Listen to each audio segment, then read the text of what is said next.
So greetings everyone. I am Albana ÇEKREZİ and I am joining from Papa University. The topic of my presentation is perception of freedom among youngsters in Albania, type of school and gender implications.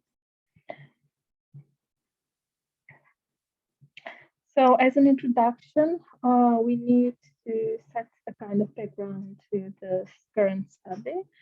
And we need to know that democratic values actually are an integral part of the political culture of a country. And these values are shared by the community. They are important for this political culture. And education of the education of the masses actually is a potential. Now, in terms of Albania, Albania is considered party free with fragile civil liberties and political rights. Keeping in mind that education is a prerequisite for democracy, a source of change for values, and realizing that the values of citizens change more quickly when they are young and less when they are adults, internally, education is important. So within this context, in this study, we have to explore the perception that senior students in Albania have of positive and negative freedom and see if there is an association with type of school and gender. So initially, a brief discussion on freedom and its types will be presented, meaning here positive and negative freedom, and this will be followed by an explanation of the current study. So what is positive and negative freedom and how to understand freedom as such? So we need to understand that freedom and liberty are commonly interchangeable terms. So sometimes we see it in literature as freedom, sometimes we see it as liberty. They actually mean the same, but we need to differentiate between positive and negative ones. So negative liberty actually is based on this lack of limitation of these mainly external agents.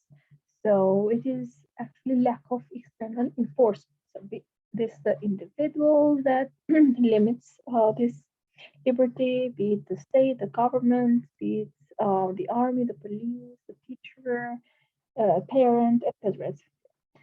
But at the same time, we also need to understand that any form of ignorance that prevents the individual from expanding knowledge, expanding the horizon, imagination, actions, can be considered as part of the limitations that prevent the individual from maturing, advancing, and progressing. So not necessarily it is limited to these external agents. On the other hand, positive freedom is quite the opposite. So it is more in the form of self-actualization. So positive freedom means that the individual has the capacity, has the possibility to be self-actualized, to be self-aware, to be guided by this principled life, to his actions to be guided by reasonableness. And here we can see the examples of freedom of choice or freedom of action. So yes, freedom of choice and freedom of action exist when actually they are guided by this reasonableness or through morality. So when they are, the individual's actions are guided by his mind. So positive freedom here is centered on self-responsibility. The individual here is self-realized, is self-fulfilled, is an active participant, is a critical thinker, is spontaneous, and fulfills his distinctiveness as an individual to the fullest. So the individual is considered free when he's equipped with these necessary knowledge, skills, and power, and uses them in his own interest. So this was a brief explanation on what divides positive and negative freedom. But the question is, why are schools important for freedom? So here the idea is that the construction of values is better realized in a critical society. We have Paulo Freire, the Brazilian author, and in his famous book, Pedagogy of the Oppressed, he addressed the relation of education with freedom and oppression, mentioning that schools actually were used to produce generations of, let's say, oppressed societies and individuals. We have from literature other sources. We have Fromm in his The Fear of Freedom. So he warns that that education actually damages genuineness and naturalness, which are opposite to the kind of positive freedom. Again, dependence, control, pressure used in schools damage freedom seriously. Other authors warn that students in schools actually are already assigned roles, races, statuses that they can and will occupy when they become adults. Freedom of choice in certain schools, even though officially stated, was apparently insufficient. So some of these sources reflect on how schools damage freedom of these young adults. Now, in the current study, we used quantitative research. We conducted a survey and we used a questionnaire. The items that are used in the current study are taken from this larger questionnaire, and here we use variables such as gender, type of school, and perception of positive negative freedom or freedom understanding.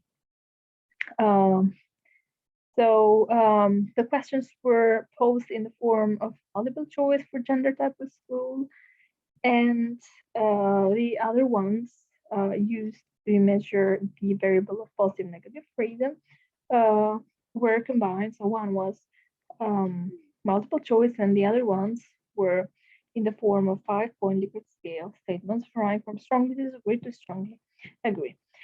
The participants in the study were 1,846 senior high school students. Here we can see other details related to who these participants are. So here we can see that the majority of the participants were females, like 72.7%, and 27.3% were males.